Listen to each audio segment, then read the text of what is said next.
Big deal para sa iba kapag may personalidad na idineklarang persona non grata sa isang lugar. Pero hindi naman pala ito nangangahulugang bawal na silang magpunta roon. Para saan nga ba yan? Para bigyan ng mukha ang balita, Mobile Journal Ivan Tarinque.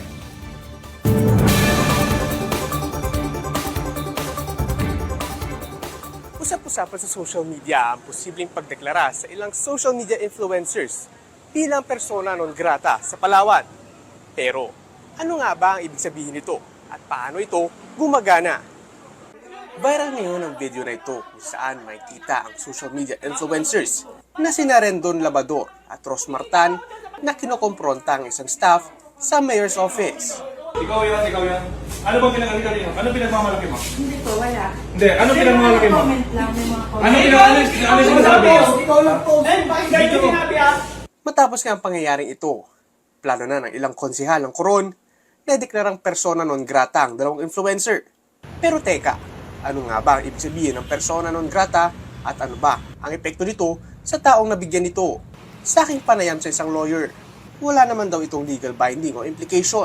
Kumbaga, level lang daw ito na nagsasabing hindi masaya ang LGU sa mga ginawa mo sa kanilang lugar. Wala naman siyang legal implication at hindi ka rin naman nila pwedeng ipagbawal na pumunta doon sa probinsya o doon sa city kung saan ka naman na-declare na persona non grata. Ayun naman pala, pwede ka pa rin naman palang pumunta sa lugar kahit persona non grata ka doon. Pinoprotektahan kasi ng ating konstitusyon ang ating right to travel at nakasaad nga sa Section 6 Article 3 na hindi pwede tanggalin ang right to travel ng isang tao. Ang tanong na lang ngayon, pupunta ka ba sa lugar na alam mong marami ang galit sa'yo? Bill of Rights natin guarantees our right to travel. So, persona non grata, syempre hindi siya pwedeng maging ground para hindi ka makapunta doon. Pero syempre, kung gusto mong matanggal ang level na ito sa'yo, pwede pa naman. Kailangan mo lang lumapit sa LGU upang makipag-ayos. Masaya maglibot sa iba't ibang lugar sa bansa, pero dapat ay maging responsable tayo at maging magalang sa ating kapwa at ang mga residente sa inyong binibisitang lugar. Mobile Journal Ivan Tarinque po hatid ang muka ng balita. Pag-usapan pa natin ang issue tungkol sa persona non grata. Kasama si Mobile Journal Ivan Tarinque.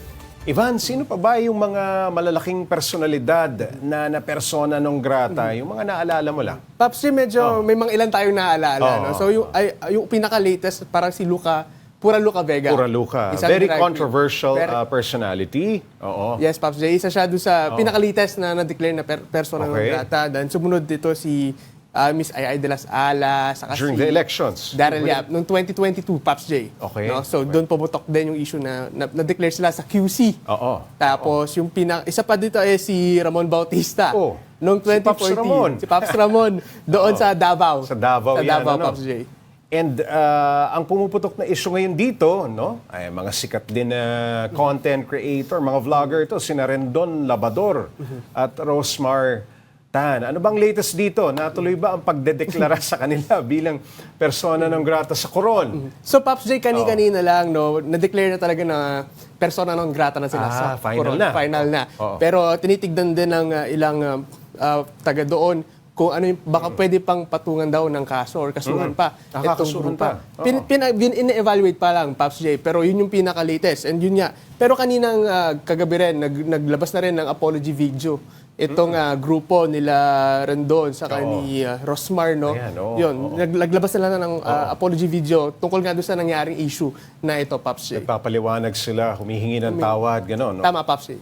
Okay, Ivan, bakit ba na idedeklarang persona non grata ang isang tao o isang personality? Ano-ano ba yung mga karaniwang dahilan?